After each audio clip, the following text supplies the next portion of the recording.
like to ask the Facilities Committee to please take their seats. We've got a long way to go and a short time to get there today. Mikey, would you call the roll, please? Mr. Beard? He's here. Mr. Martin? He's here too. Mr. Perez? He's here too. Mr. Stavros? Mr. Well, Dr. Yost? Here. Carlson? Present. it appears we need to bring the governor back to get a quorum.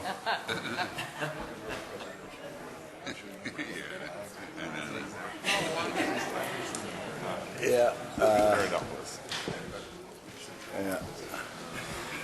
Well, Randy, could you try to round up some of our committee members?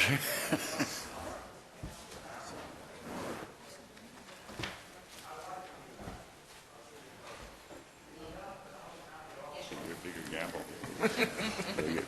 That was big enough. They're not in the room.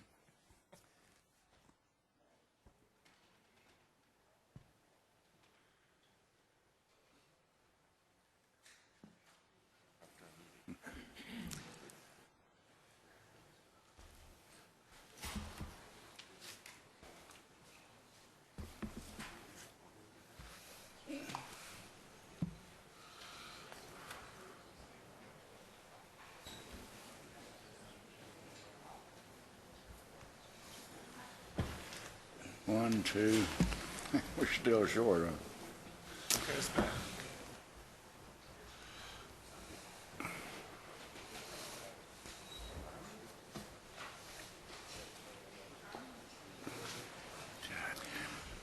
huh? We are still a little short. Governor Gus, if we could get you, we might have a quorum. Okay, here comes Governor Beard. Okay, we're going to move forward. First thing on the agenda is to approve the minutes of the January 20th meeting. Move it. Been moved and seconded. All in favor, please say aye. Aye. Opposed, motion passes. I'm going to make a slight change in the order here. Rather than take PICO first, I want to move to the bond resolutions first. The reason for that is I think we're going to have a great deal of discussion, as we should, on PICO, and I want to make sure we have the time to do that. So, Chris, if you don't mind, if you would pass over PICO and go straight to the bond resolutions. Very good, Mr. Edwards. Okay, the first up then is a bond resolution for the University of Central Florida. It's item A in your package. This is to finance the construction of a student residence and related improvements on the main campus. It's a total of $55 million. Everything is in conformity with the guidelines as listed in the packet. I want to point out in particular, this is a contingent approval. It's contingent upon execution of campus development agreement. And I want to point out one of the board's legislative agenda items was concurrency and looking for funding for concurrency, which is used to fund campus development agreements. I'm pleased to report that the University of Central Florida and Orange County have agreed upon basically a no-cost campus development agreement that will allow for the construction of this facility, but it's not yet formally executed. So the approval is a contingency. We have done that on rare occasion in the past. I don't see any real issues with that, but I did want to make sure that that was highlighted for the board. And I think that's very encouraging that UCF was able to reach that arrangement with the county. So that's the first item. Okay, I would entertain a motion to adopt a resolution of the Board of Governors authorizing the Division of Bond Finance of the State Board of Administration of Florida to issue debt on behalf of the University of Central Florida to finance the construction of student residences and related improvements on the main campus at UCF. Been moved and seconded. Is there any discussion? All in favor, please say aye. Aye. Opposed? Motion carries. Okay, Chris? Okay, the next item, members, starts on page 25 of your packet.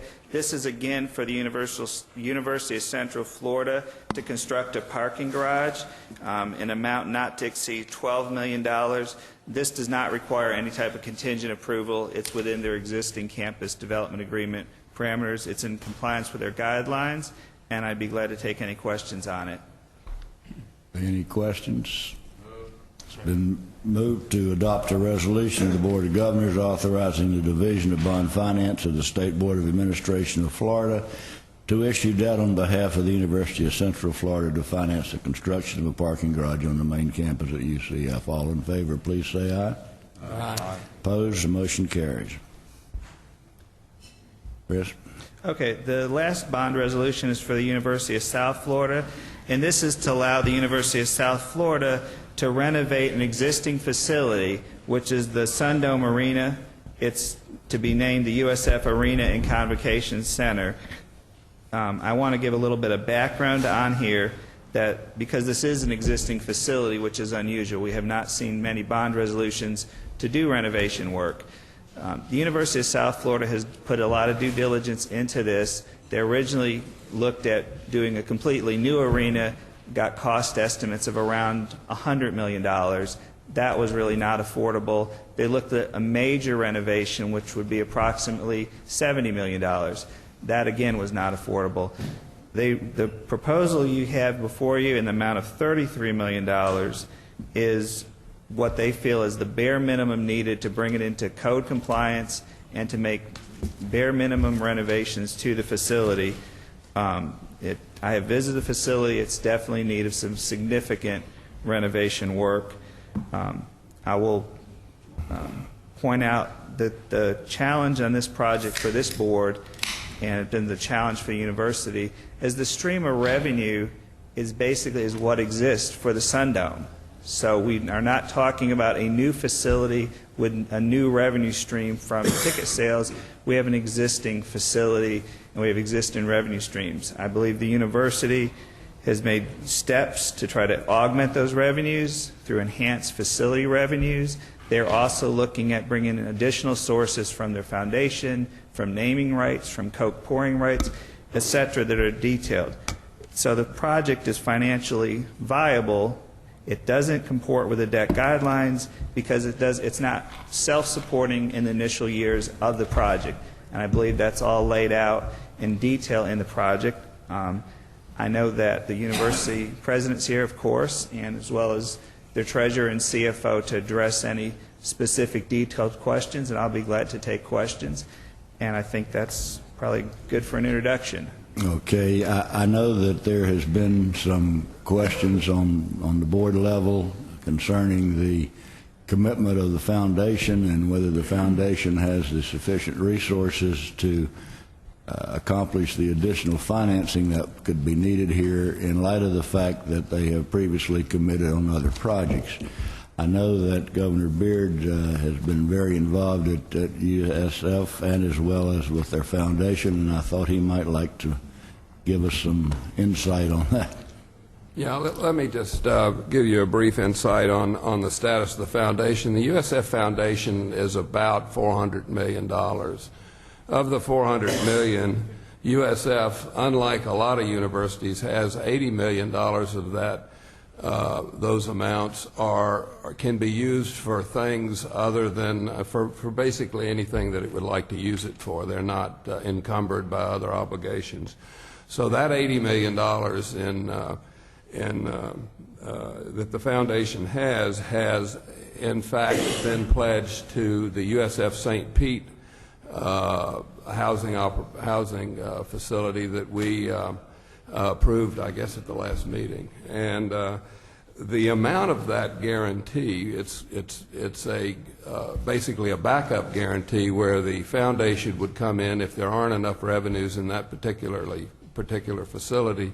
It would come in and back that revenue stream up, but it wouldn't. It's not guaranteeing the $26 or so million worth of bonds as a principal guarantee. So that's one guarantee that it has. We also looked the last meeting, we looked at the Camels project, and in that presentation, it intimated that the USF Foundation was going to have some backup of that guarantee, but the reality is there's no legal guarantee as it relates to the Camels project, which is underway right now. So basically, the obligated funds in the foundation at this point in time is about $500,000 a year out of an $80 million facility. This guarantee we're talking about now is, again, a revenue guarantee, not a guarantee of principal. And you know, the debt service on it is about $2.2 million. So if they had to write a check for all the debt service, the $80 million produces about $5 million.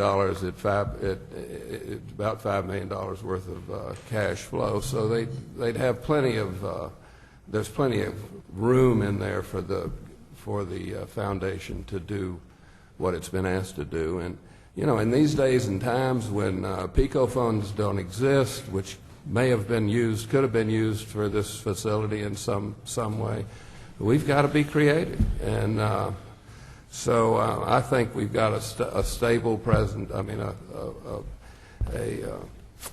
a proposal that makes sense. And in these tough times, you know, I think it ought to be approved. Any other questions, Governor Perez? Governor Temple. Tell me what this other. I was told that the $80 million was unencumbered when this was first discussed. What's this other guarantee they have? So they have another guarantee on a housing project? Is that what you're saying? This goes back to the St. Petersburg campus facility, right, which I believe is just about to start construction in the next couple of weeks. And that, again, was a secondary source to guarantee revenue in the event the projected revenue from the facility itself was not sufficient to meet the debt obligation. And what amount would that be? I think that's $500,000 a year at the max. Yeah. And what's the rate you're going to have to pay on these bonds? Chris? The expected rate on these bonds, we have a firm commitment from BB&T Bank at approximately 5.52% fixed for 20 years. Is that on the entire amount? Yes, and that's a blend of both taxable and tax exempt. So how does it break down between the tax? We're estimating, we're still studying the amount of private use in the arena, concession types of income, et cetera.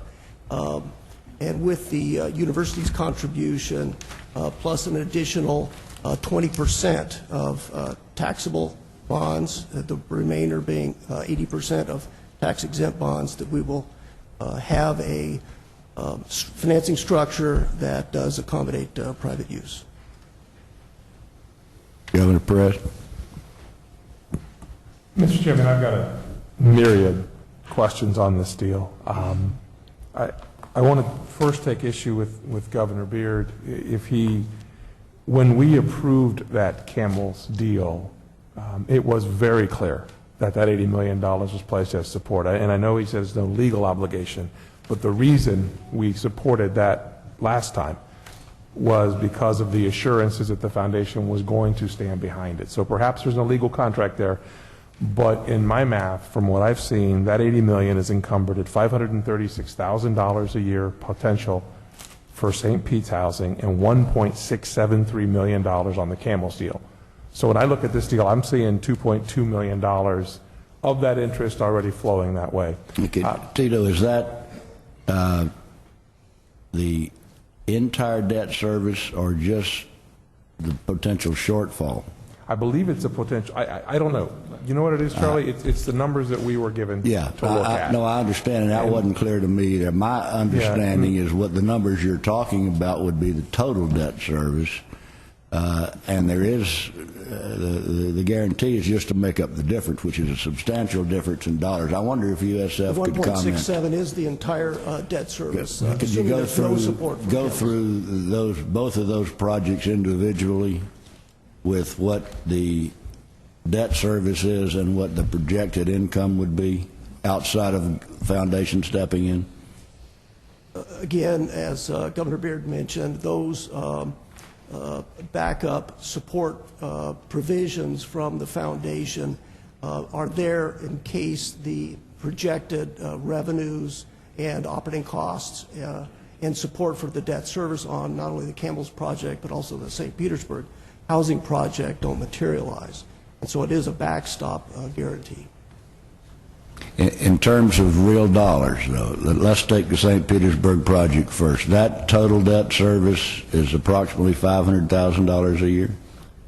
For the backup guarantee, yes. Okay. Now, is that, okay. That's a backup That's guarantee just the portion. backup then. Now, how long do you anticipate that that will be required? The backup guarantee from the foundation states that at the point where the 5% provision for activity and service fees that may be bonded reach that $536,000 per annum, then that backup guarantee is automatically released. We project that might occur within the next 12 years. How about the other project? The Campbell's project? The Campbell's project, we believe, will support itself and the entire debt service in the first year and thereafter, but the foundation does provide backstop financial resources in case there is a shortfall in those revenues. How about the dome now? The dome projects that there may be a shortfall in the net coverage for debt service of $700,000 in the first year.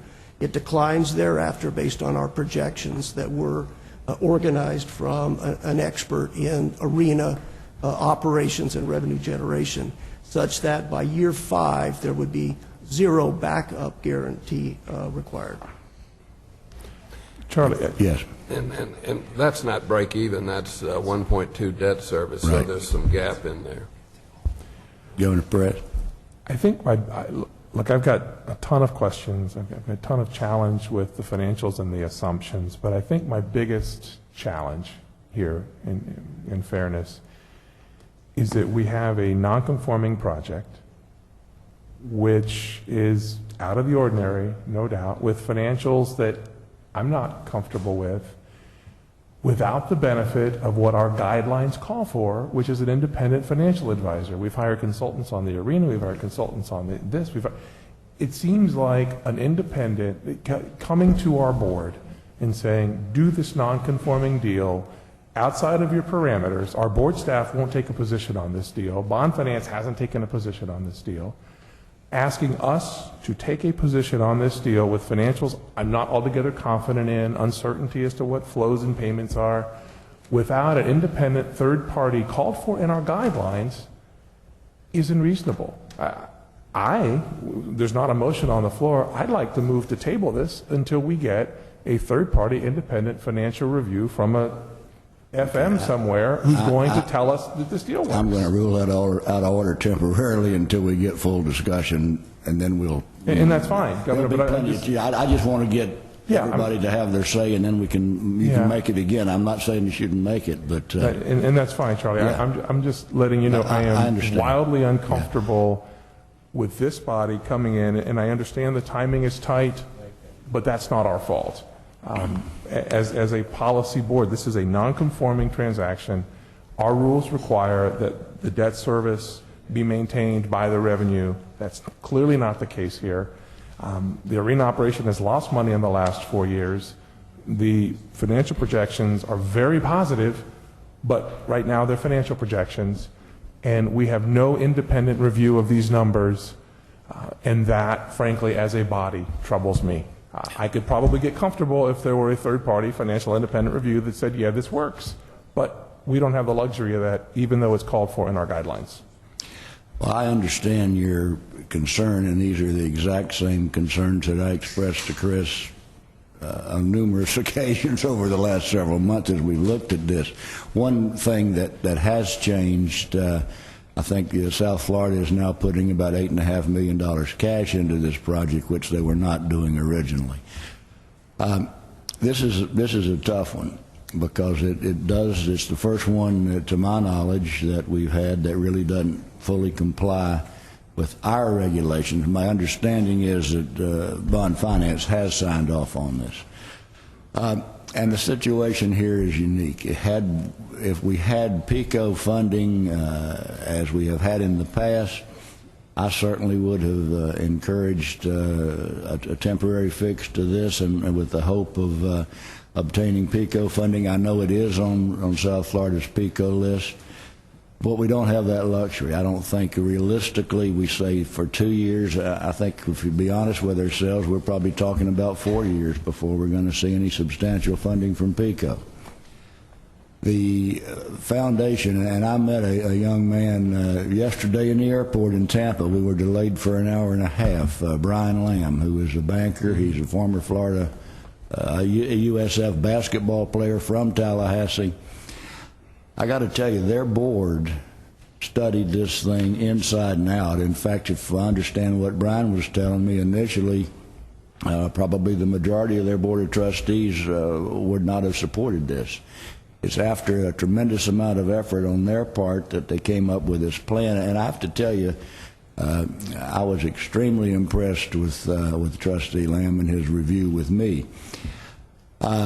With that said, there are problems here that, if there is not a fix, are going to be substantial to the University of South Florida.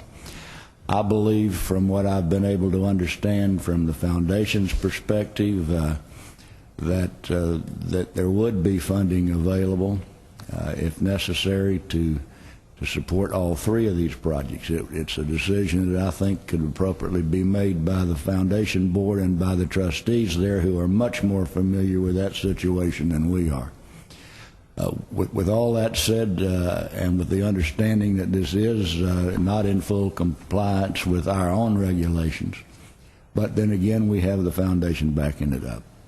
I see really no realistic hope for USF in this area unless this is approved. President Governor Parker. Yes, Governor. I'm sorry. Who's next? Dean, Governor Colson. I'm trying to come to grips with whether there's another way you all could provide the assurances we need. You have $80 million. That's unrestricted money that can be used. You can evade the principal on, as I understand. That is correct. You're not limited to just spending the interest. You have $2.2 million of income that you have some commitments for. $500,000 on the housing and another $1.6 million on the Camels project. On $80 million, to project more than about $4 million of income in this economy is really not, a conservative thing. So you have $4 million of income there, and frankly, you have a need for $700,000 worth of coverage with pretty aggressive financials. You've got to assume that you're going to sell your naming rights. So let's say you really need $1 million a year.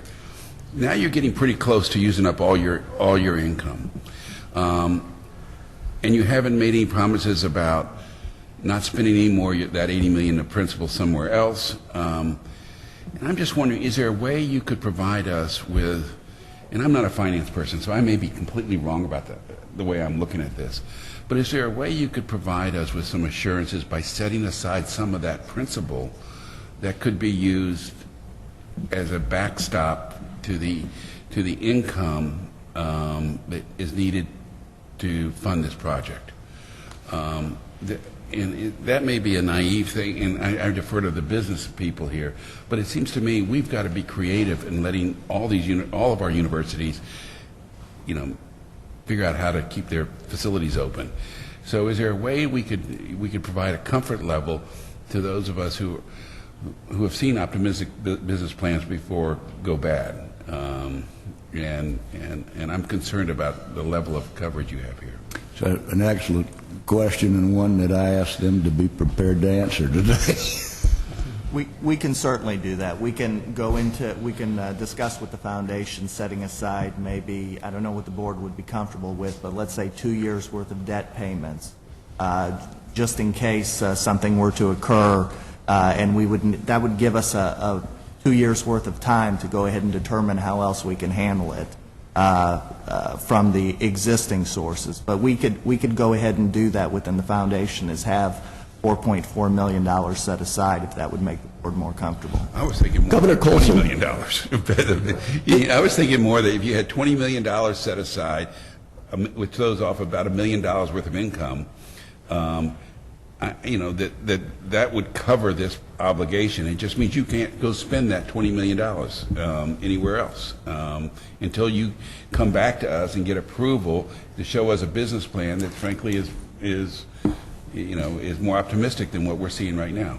Governor Colson, the foundation, when they approved this backup guarantee, they have a process that they go through internally where they do commit the backup funds from that $80 million principal balance that is unrestricted to their very particular commitments that they're making to support the university projects. For example, the backup guarantee for this one, they do assess the potential risk and claim and a potential for actually having to support financially in cash flow the various projects, and they have a schedule of commitments that they have made internally or via a formal backup guarantee. They actually work through all of those assessments and have a methodology for setting aside those funds from that $80 million. That has been done. They did approve it February 14 with this methodology.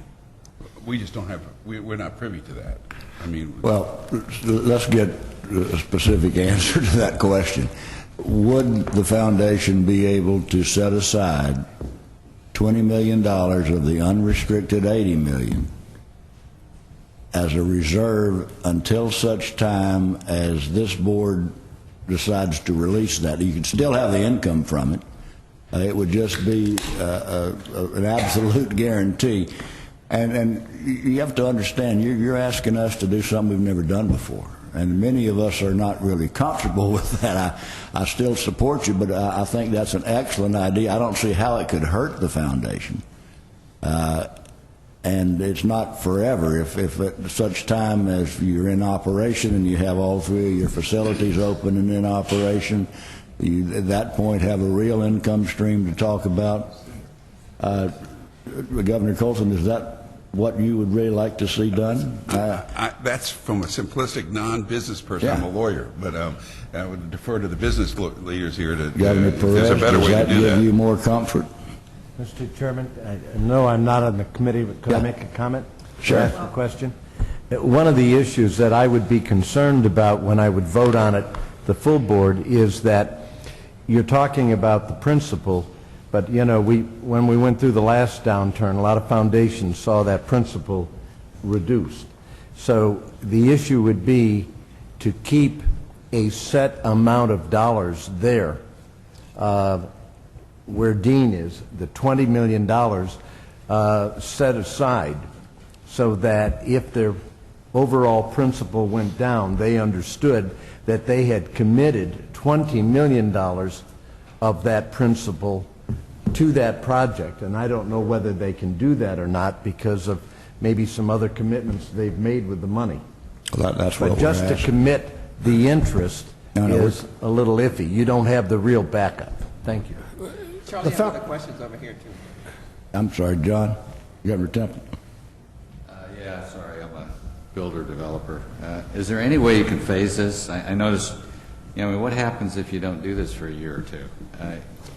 The comments in the 2 paragraphs, that's all we have, significantly impaired mechanicals. It is now. Are they going to shut it down? Yes.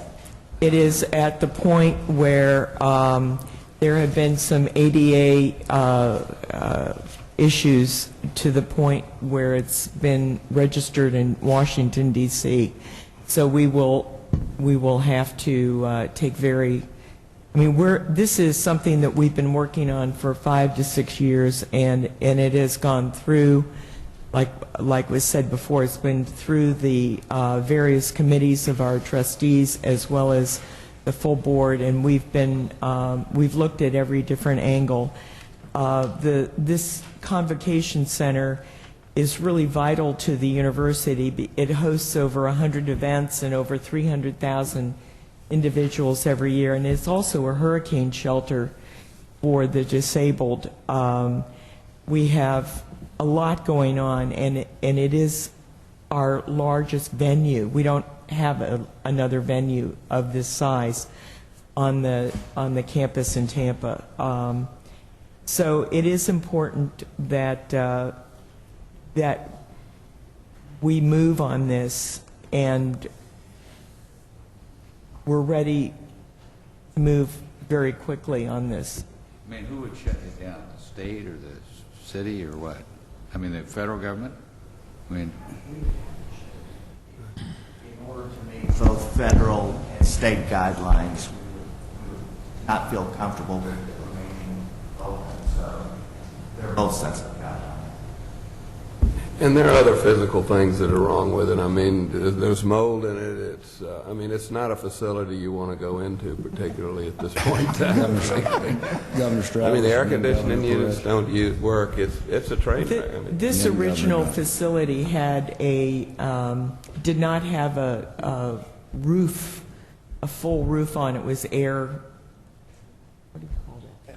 A fabric Like the roof. Metrodome. In 2000, the roof was put on it, and the rest of the infrastructure wasn't updated at that time. So it's now gotten to a point where it really has to be renovated inside. The concrete on the outside is fine, but it has to be renovated inside. Governor Stravis. Mr. Chairman, I have knowledge of the foundation at USF, of course. They're in the midst of a $600 million campaign. They're already past $400 million. They're involved in this. There's a need for this to be corrected, and the structure needs this work. And with the foundation involved, I have no concern about this at all. Governor Perez. Mr. Chairman, I go back to a couple of concerns, and I understand the facility is in bad shape, and I also understand a lot of that is due to deferred maintenance. It simply wasn't done.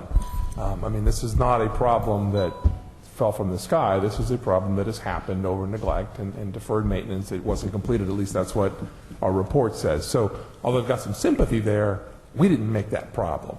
Somebody else made the decision not to do what needed to be done to maintain the air systems and whatever occurred. So again, I say we're going to try to sit here and fix a deal that is a non-conforming deal without the benefit of any kind of third-party independent financial review, which goes against our guidelines, and I'm not comfortable with that, Mr. Chairman. And again, I'd like to make the motion to table this.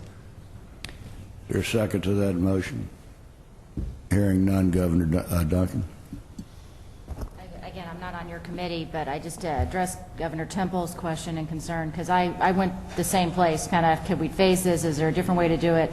I, too, went out and toured the facility and was rather shocked at how serious some of the physical issues are there, and it clearly is impacting I don't see how they get through another season or another academic year with it in the condition that it's in. And there isn't, it's one of those things, and I'm sure you've been involved in projects like this before, Governor Temple, where it's kind of a domino effect. Once they start doing one thing, then they got to do another thing.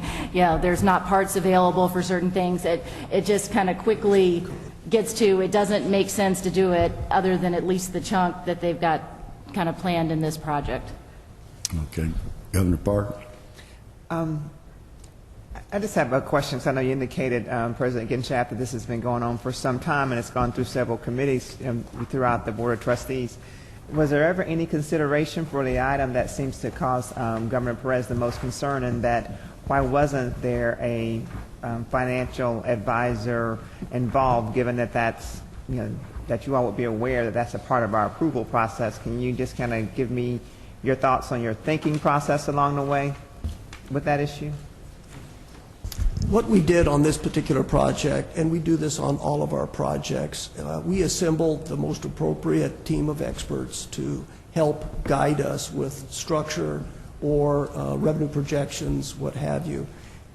We did engage the leading United States design firm to help us with what kind of potential we would have to renovate this facility, including the possibility of a brand-new facility, which wasn't deemed to be financially feasible. We engaged the leading construction manager in the United States for large sports facilities. We engaged, of course, bond counsel to help us with the compliance with Florida statutes, 1062. We also engaged a firm called ISP. They actually are under contract with us and have been for a long period of time to help us with sponsorships, concession income, event revenues, etc. They know the facility. They've been working with us in partnership on this facility for years. We have operated the facility for 30 years, and it's not a new facility. It's an aged facility. We've also engaged a structural engineer, the largest in the southeast United States, to assess the structural integrity of the facility that would be sound for another 30 years. The aspect of the financial advisor, what we did was we engaged and actually secured and negotiated a very appropriate, sound 20-year fixed rate commitment for a term financing for 100% of what we wanted to secure for the project. Governor Beard? Let me, the question about the deferred maintenance, this has been going on for 5 or 6 or 7 years. I mean, the university's known that it has to be replaced. And like they said earlier, I mean, we were looking at $100+ million new facility. We looked at a $70 or $80 million kind of half fix. And now we're down to, if we don't do something, we got to close it. And this university can't survive without having a facility like this on the campus, because it's, and frankly, they didn't want to spend a whole bunch of money on this facility with knowing that they were going to do something with it for the last 5 or 6 years. I mean, why throw good money after bad if you know you're going to redo the air conditioning system and redo all these other facilities? So I just think they're in a tough place, and the foundation has got the wherewithal to pull this off. The foundations are there to enhance the university in a way beyond it, and I think it's very appropriate to do it. And you're talking about a $26 million loan. I'm a little concerned that committing $20 million of a $26 million loan to this is a little more than it's a little bit overkill. Well, it might be an overkill, but from what I understand, it could be done without adversely affecting the operation of the foundation. And I'd rather overkill and be safe than not. Governor Martin. I'm not quite sure we actually got a response to the question that Governor Parker asked. While I understand that you engaged the top designer, construction engineer, your bond counsel, ISP in terms of the sponsorship, and instructional engineer, but there still seems to be the question regarding the financial person that should have been brought to the party. So again, is there a particular reason why the financial expert that is required was not brought as a part of this process? Is there the reason why what we did was we engaged the expert on arena revenue generation potential, and that is ISP Associates. And that we used them to help model the achievable with a new renovated facility, what kind of potential this facility would generate. So we made the determination that we would go to the expert for arena revenues and ask them to provide their insight to us on that particular aspect of the project. And this is slightly different from a new project in that there is an existing track record with what's there now. Governor Colson? While I understand that, still it begs the question, if this is a part of the requirement, why wasn't it done? I'm not sure which requirement you're referring to. The requirement of the board in terms of having a third party, independent third party to review this transaction? Well, we did engage multiple independent third-party experts to help us with this project, that's true. And the financial aspects was contracted for through ISP. Governor Colson and Governor Perret. I want to go back to what you all can do for us to provide us a comfort level. And it may be that because the foundation board needs to act on whatever we want, that you can't do for us really anything today without going back to the foundation and to provide us some assurances. Am I correct on that? Is that why? Well, actually, the foundation did act on their board met and did approve the guarantee for this particular project. They did commit the resources to support this project. That has been done. Okay, but the type of guarantee that I was discussing, is that a commitment you all had the authority to make today if it was necessary, or you would have to talk to the foundation, whether it's $20 million or if Governor Beard thinks it should only be... If you're talking the segregation into a separate account, I'm not sure if that's legal for the foundation. You talk about a principal guarantee as opposed to a operating guarantee. Yeah, I don't know the technical I thought you were, Governor Colson, were talking about a segregation of the foundation's accounts. That's right. I mean, there's nothing, what I don't see here is we have no control over what the foundation does with this money, other than the fact that they have told us they'll backstop the revenue needed. But they could go spend $30 million tomorrow on another good project, and we have no control over that, other than, and that may take away the ability for them to backstop this. So it seems to me we ought to have a set aside of the principal needed to backstop a reasonable amount of revenue. The foundation did authorize this legal commitment. That has been done. I know, but that doesn't stop their behavior going forward to go spend money on another project. It really does. The foundation looks at those commitments and looks at the amount of operating funds that they have. And while they may, I understand what you're saying, you want it segregated in just a separate account and basically leave it in that account. What they do instead is they manage that operating pool, and as they look at how many dollars are in there and what they're using those dollars for, they look at those commitments and they say, this is the amount that we've committed. We cannot go below this level. We understand that process. I think we're asking for something more than that.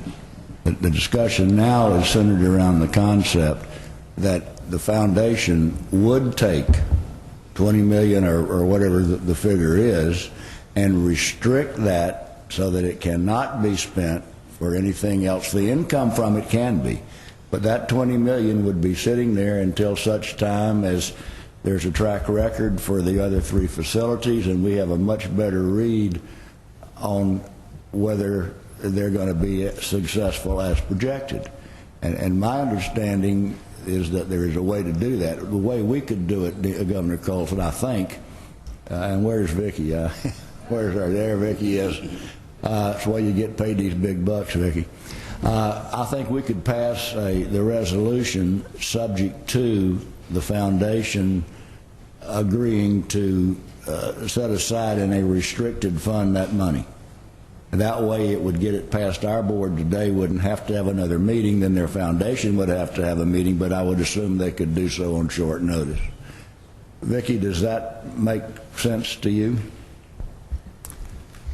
To pass it's contingent to approval by the foundation to make that set aside, correct? Yes. Legally, I think you could do that. It's unusual. We've certainly never done it before. But as I stand here today, I can't think of a legal impediment to that type of contingency. Governor Parker? I guess my only concern about that is that there was some hesitancy about whether or not the foundation could make that type of set aside. It's what I thought I heard. I'm sorry, I don't know your name. This is Fel Stubbs, Nick Trevone. Yeah, Nick, I'm sorry. I thought that you had some concern about whether or not the foundation could legally set aside dollars in a separate account. And so that's one thing that I want to make sure of. And the other question is, are we sure that we're equipped with enough information to know what it is we want the foundation to do in order to do that? I mean, and I don't want to slow you up, but we're all kind of working off the top of our heads of what gives us the kind of security that we think we need, and do we have enough information for that? From what I understand, Governor Parker, number one, the funds from the foundation initially would come from their operating revenue, from the interest they're making on this $80 million, to make up any shortfall. In the event that there were not sufficient funds from their operational income to make up the shortfall, then we would look to the $20 million set aside, take the money out of that pot. So that this board would be guaranteed, in effect, that there will always be sufficient sources of funds to make sure we make those payments. I mean, to be honest with you, we have been through once before, and I'm not picking on USF, but it has happened. It happened on the Eye Center there many years ago. But that was a totally different situation, and nobody stood behind those funds. This appears to me to be a very reasonable approach to it. It appears to certainly guarantee that there are funds that will be there no matter what happens. I mean, I think Governor Colson was right. The foundation could, despite their guarantees, decide to build an $80 million building. They could buy a president of $80 million airplane, which I suggested yesterday as we sat in the airport in Tampa. But this set aside, I think, solves the problem. What it also does, Governor Perez, and I know you and I both were very concerned about precedent here. If another one of our universities was to come in under the same circumstances and then their foundation was willing to put aside the kind of dollars we're talking about, I wouldn't have any problem approving that. So the precedent is kind of limited to this situation. I'm not trying to stop any discussion. Is there any further, Governor Hassini, than Governor Tripp? I think this begs back to Governor Hassini was first, Norm, then you. Oh, I'm sorry. I thought you'd pointed to me. Well, I said you're next. I yield to my senior. Just quickly, I think it harkens back to the reason that the board really asked for an independent financial advisor. If we'd had that, we'd have had a look by somebody that we could have asked those questions to, and we wouldn't be here. And to be frank with you, I think we would be best served by having them go back, get that independent advisor, stay with it, do a special meeting so we can meet their needs.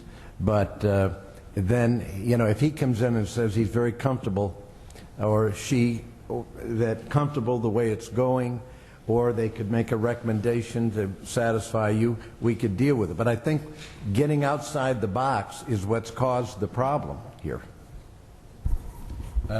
Thank you. Governor Edwards, I totally agree with you, and I was going to bring up the same thing, the set-aside. It happens all the time, and I think if they do the set-aside, I agree with everybody. You cannot stop what foundations do.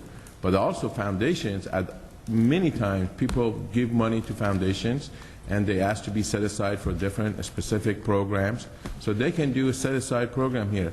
What I also want to ask is, continuously the university is saying we have hired experts. And we have, you can't go to experts that do a school of music, ask him, what do you think of us doing arena? From what they're saying is they have hired experts in arena for specifically about what is that. I'm sure they're concerned, as we are, because they're the one that raised over $400 million. That is a lot of blood and sweat and hard work. So I think that them setting aside the money and make the motion contingent upon that, I think that take care of the concerns that that everybody would have.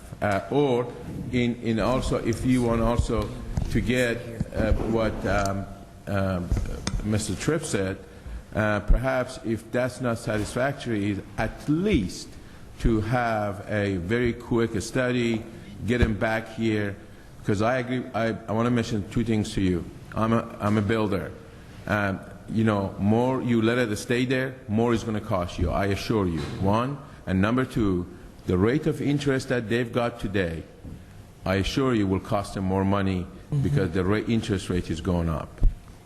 May I just make a remark, and that is that we do have bankers that are on our Board of Trustees, and as we have members of the Board of Trustees sitting around the table, they're very, very conscientious, able people who are very concerned about the university and making sure that we are following all regs and regulations, that they feel totally responsible as a board for the actions of the university as well. And we have worked with them over a period of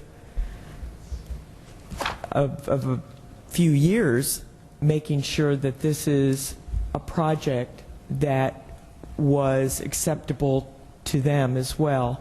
And I am sorry that Trustee Lamb isn't here, because he is one of the members of a banking board, and he and the rest of the board, Chair John Ramil, who's in charge of president of Tampa Electric Company, they weren't going to let anything go through to this Board of Governors without their thorough look and responsibility about this project. Governor Temple and then Governor Martin. Yeah. Now, this facility generates other income, so what we're really talking about here is a projected gap possibility. If you've got a financial advisor, maybe you'd only have to put up $5 million to cover the gap, or 10, not 20. The number 20 was just thrown out. So if we got that, then I think you could refine this, and I think this board's going to be happy or going to be satisfied to move this thing forward. Governor Martin? Oh, yeah. Oh. Okay, is there any, Governor Perez? Yeah. Thanks, Charlie. A couple of more questions, and if it's moving forward, I'll have a lot more questions about assumptions. But you said you brought an ISP to do the arena analysis. Do they also have an end contract with you, or are they independent? Well, they're an independent expert firm on managing these aspects. So they don't have a contract with your university? We do have a contract with them, and they've been working with this arena, helping us generate the $2 million a year that the arena does generate. Okay. I think all emotion and urgency aside, I think one of the key things we need to look at is a non-conforming project that did not comply with our guidelines.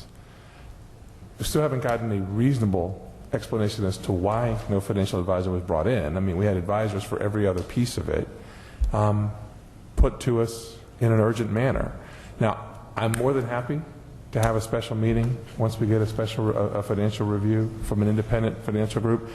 I'm all for the set aside, but I'm with John. I don't know that we need to set aside $20 million. We're trying to cobble together some comfort zone that we don't have because we don't have an independent financial review of this thing as called for in our guidelines. And I'm thinking setting aside $20 million and hindering that flexibility is probably a worse deal for you than waiting a month, getting a financial manager to come in, give us an independent opinion, and let's see. I mean, I'm happy to go to Tampa for a special meeting in a month, but I think the discomfort here, we're trying to make this work, and my discomfort is it goes against our policies. And with all due respect, President Ginshaft, you said that the trustees wanted to follow the rules, but they didn't follow our rule. And they're bringing a non-conforming product without following our guidelines. And I think, Charlie, I think that's a problem for us, and it's not a hard fix. It's just not a hard fix. Let me ask you a question. With the $20 million reserve set-aside guarantee, would that make this a conforming project? Well, I would say, let me speak to that in some detail if I may. I believe that would make it conforming from the sense that you're basically then collateralizing almost the entire debt, roughly, 75–80% of the debt.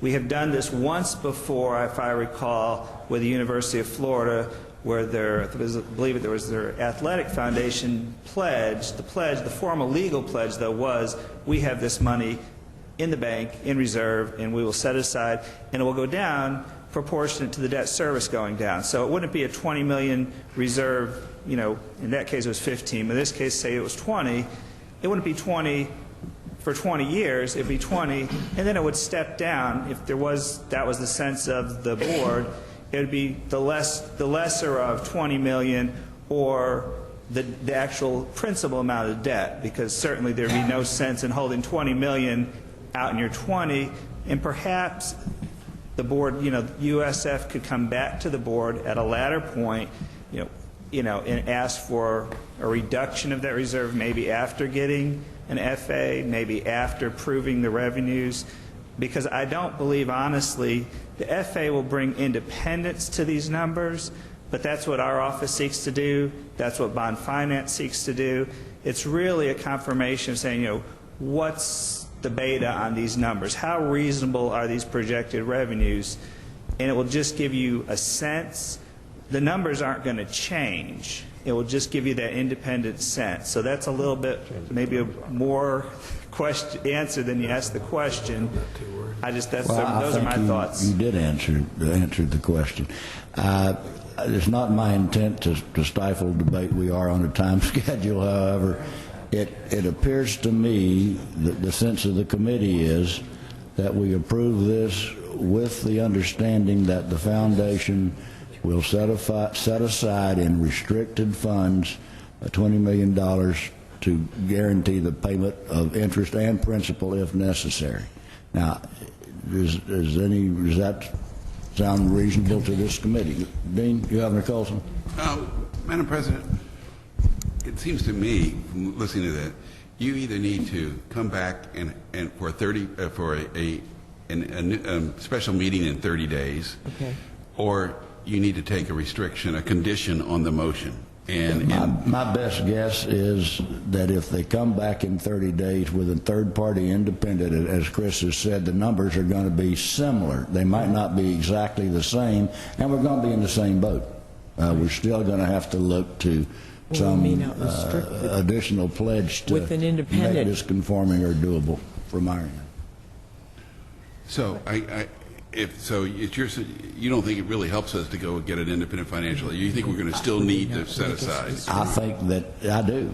I mean, I have confidence in the various reviews. Now, I understand what Tico's saying. It would have been much easier if they'd have done that in the first place.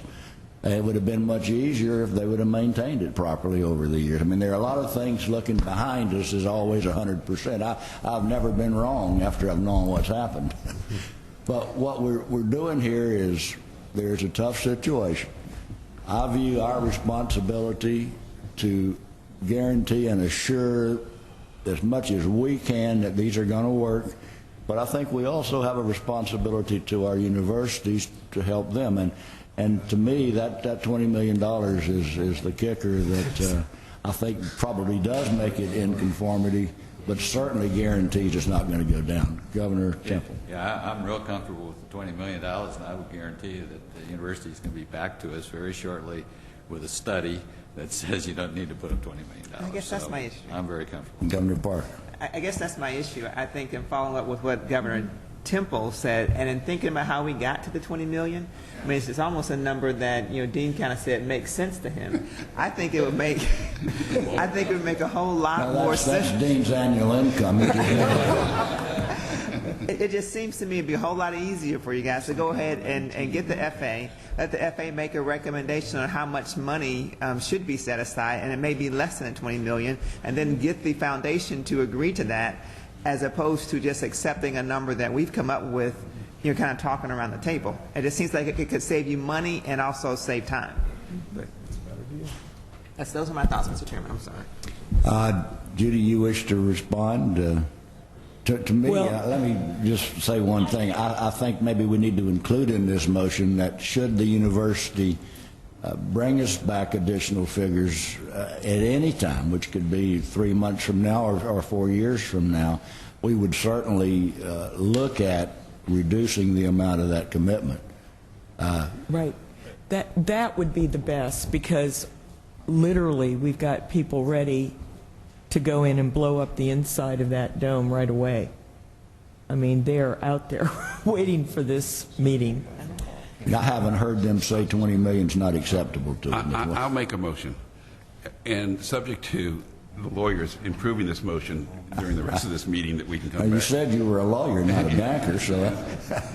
I think we need a motion to approve the adoption of a resolution approving the issuance of debt by the University of South Florida Financing Corporation in an amount not to exceed $26,500,000 for the purpose of financing a major renovation of the U.S. Arena and Convocation Center.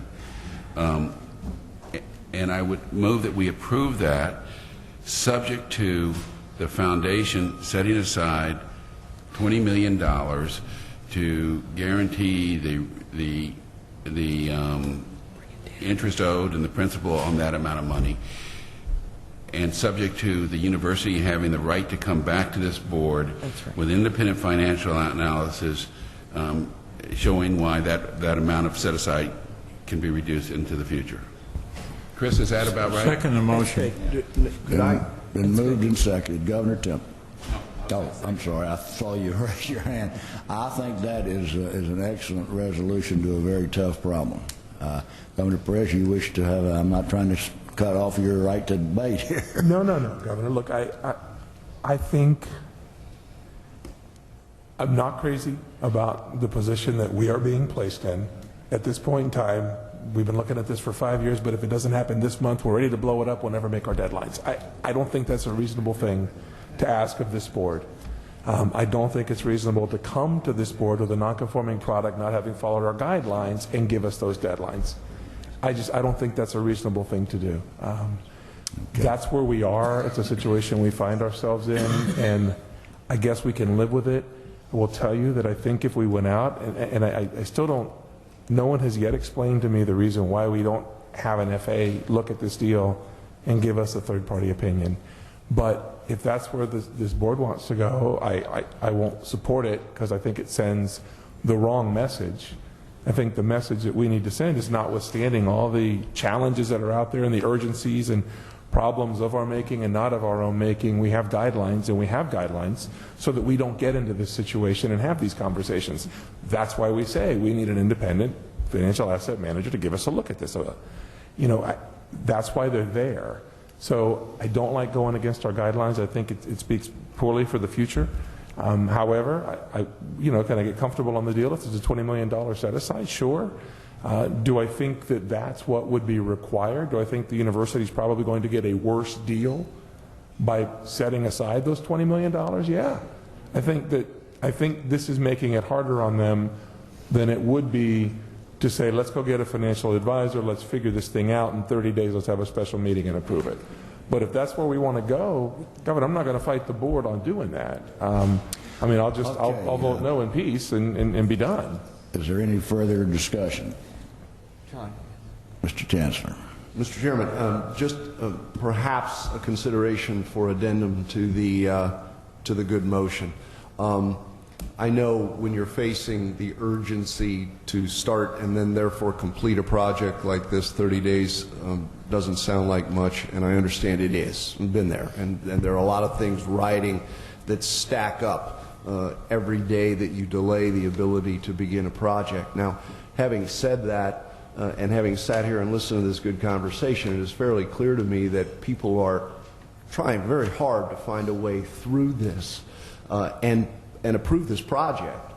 And I'm going to go back to the 30 days, and what I've heard several members say and what the chair confirmed for me a moment ago, and try to take the good amendment or the good motion that was made and put an attachment to it. While 30 days is important, and I recognize that, what I think these guys are going to walk out of here to do, and I would too, if I were in your position, is run out that door and start letting contracts on this project. In advance of everything that we just sat here and discussed, and in advance of the motion that actually is the part that ties this up with a big red ribbon and says go, I'm going to ask the folks from USF if we were able to have in 30 days a called conference of the full board of trustees, would that allow you enough time to A, acquire an FA, B, work with your foundation to put together final numbers? Because again, while I respect the number 20 million, I was thinking more 19 and a half. And I don't think anybody up here wants to overcommit your foundation if it isn't necessary.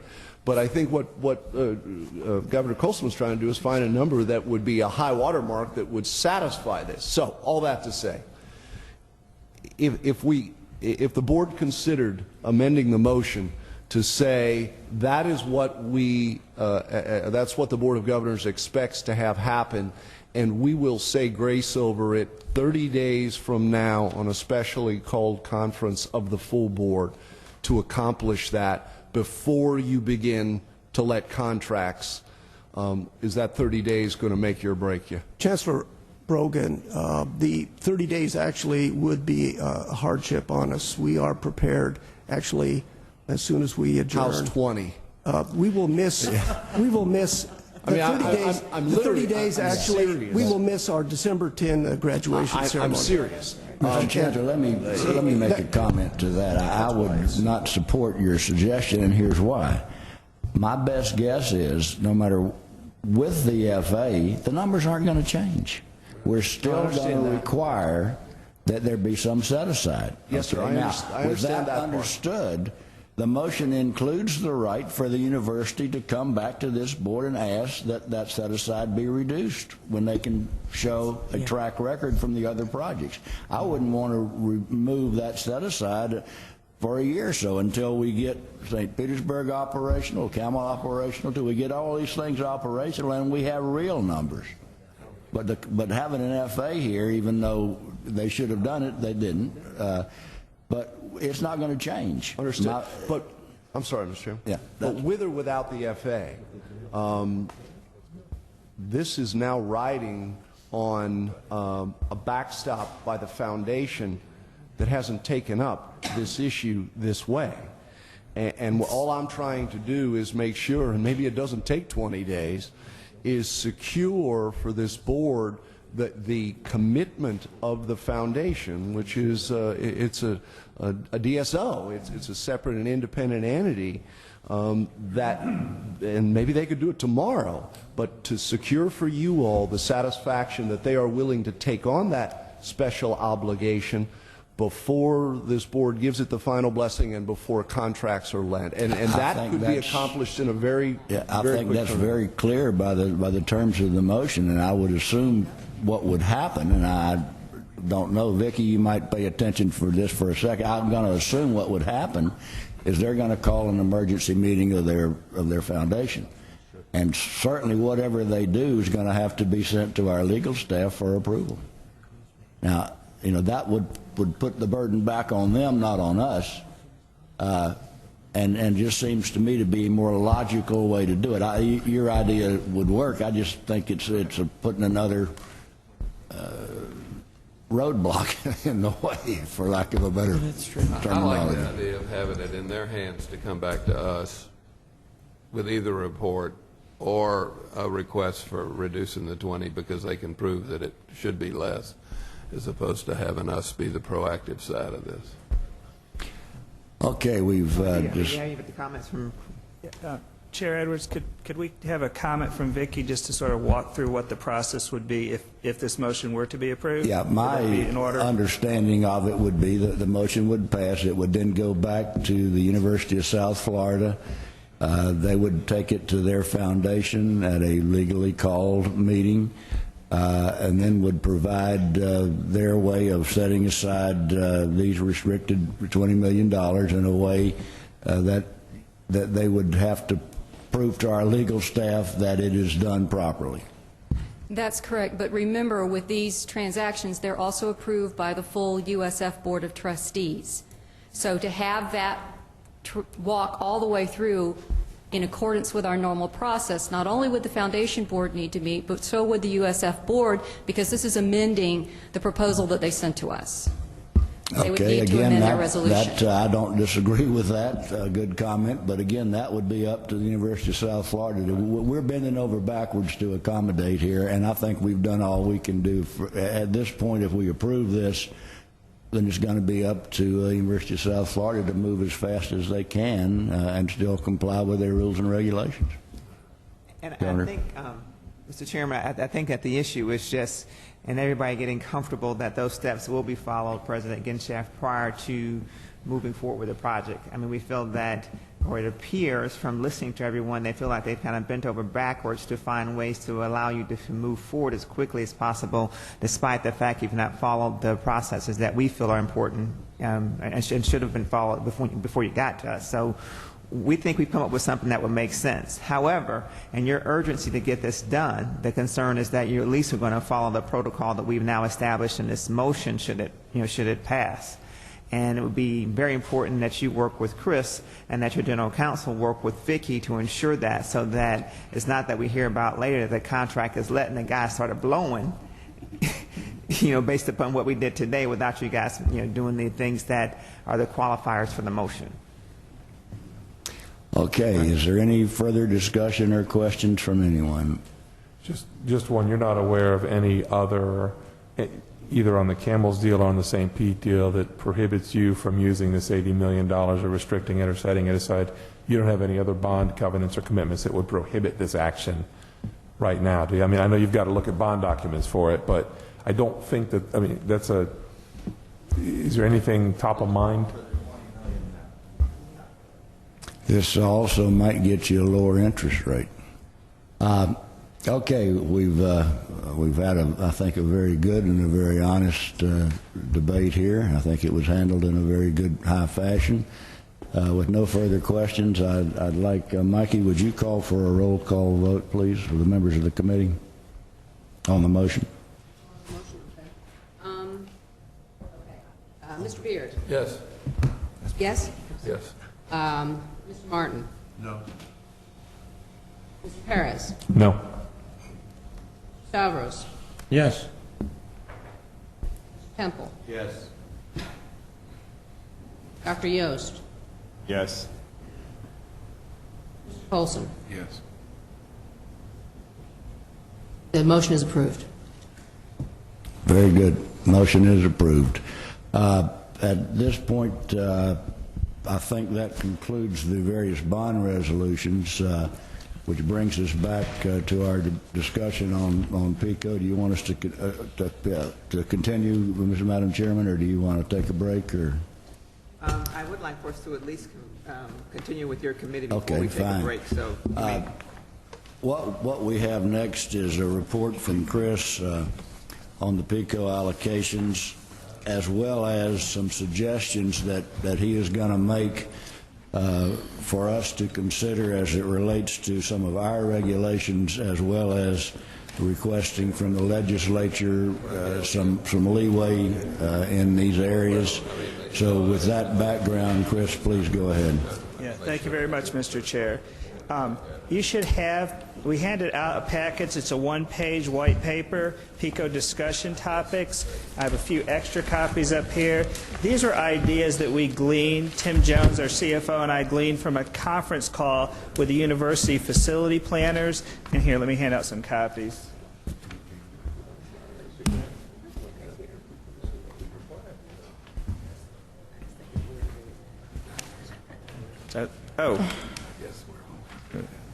That we gleaned from a conference call with the university facility planners as well as the university CFOs. We're faced with a very, very limited PICO budget, at least based on the latest estimates, that we'll have just a bare minimum amount that we hope right now for maintenance. We always have PICO maintenance. It's pretty much a taken for granted item. We focus most of the board discussions and deliberations on actual PICO projects, whether they're new construction or major renovations. We have no funds for new construction or major renovations in PICO. However, it looks like we'll have very limited funds even for those basic maintenance that we've sort of taken for granted overall many, many years. And so with that in mind, we wanted to bring forward to the board some ideas. The university's requested flexibility to use their existing resources. They have some prior appropriations that have not yet been fully spent, and the concern is that some monies be set aside so that emergency repairs could be affected.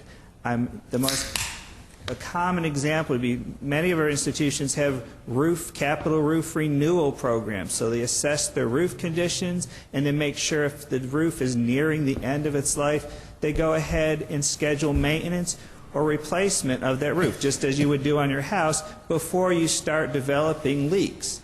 However, in an emergency situation, perhaps the roof needs to leak a little bit and we need to save a little bit of money in case a tree falls through the roof. That's kind of a simplification, but that's the situation our universities will be faced with if we don't have PICO maintenance dollars. So here are some of the ideas that were put forward on the table by the universities.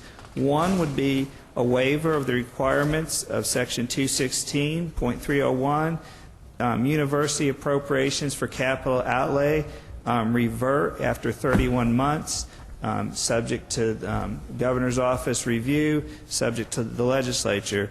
This would be something that would have to come from the legislature, but that could extend the life for their prior appropriations for maintenance and repairs. One thing, this would be up to the universities to take existing dollars that were specific to a project and request a reappropriation. To date, we haven't had a university come forward with that request, but that's always an option for the universities.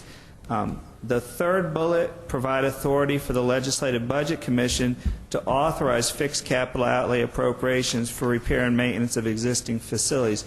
Currently, the LBC does not have authority to approve or make fixed capital outlay appropriations. The legislature's reserved that to itself. This would provide sort of a safety valve for the legislature.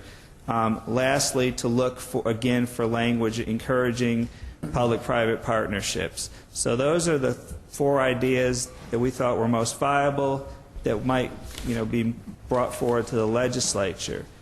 And if I'll continue then for those that are within the board's authority to take up, and we certainly are not looking for any action today. This is discussion.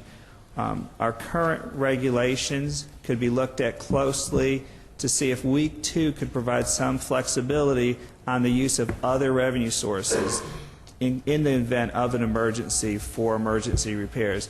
Whether currently we can only use PICO dollars for PICO maintenance. This would open up potentially other funding sources that we would typically never go to. It would only be in the case of an emergency, and that we would somehow limit non-essential repairs. Again, the roof situation I was talking about, or perhaps just normal, maintenance. We would just save it for truly critical deferred maintenance and hope that we could get more PICO maintenance, in a couple of years.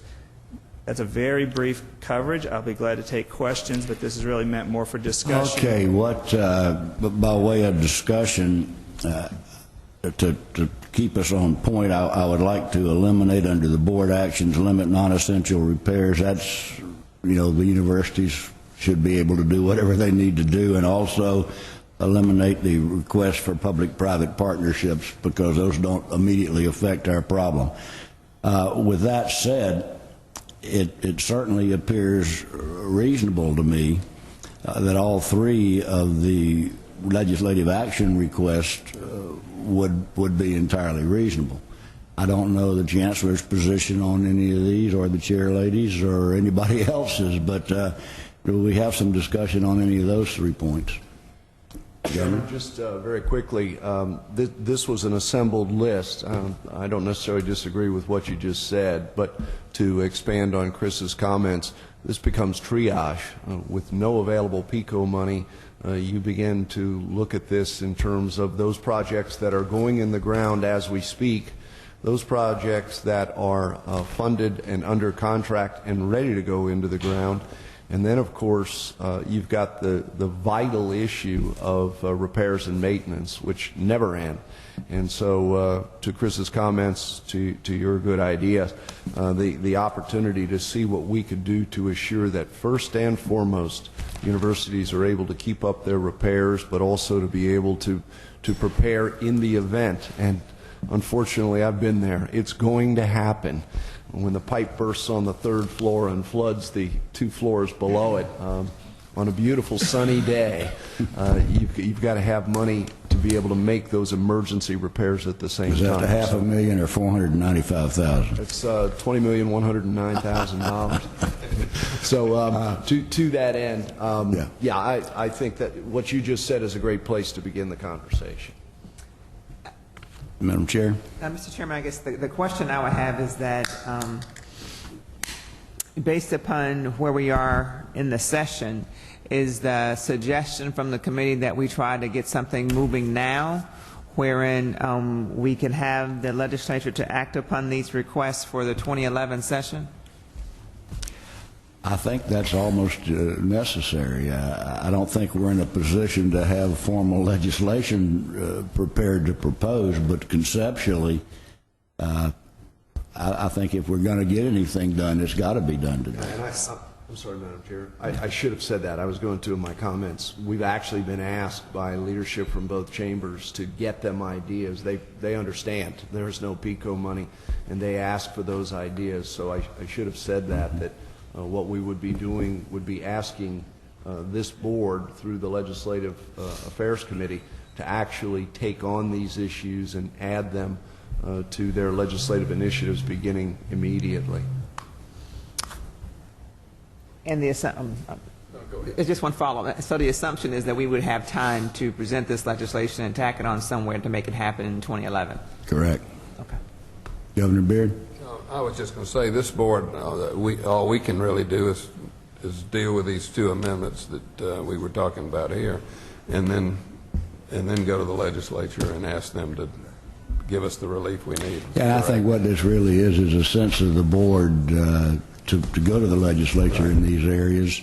I don't know that it even takes formal legislation proposed by us, but just conceptually.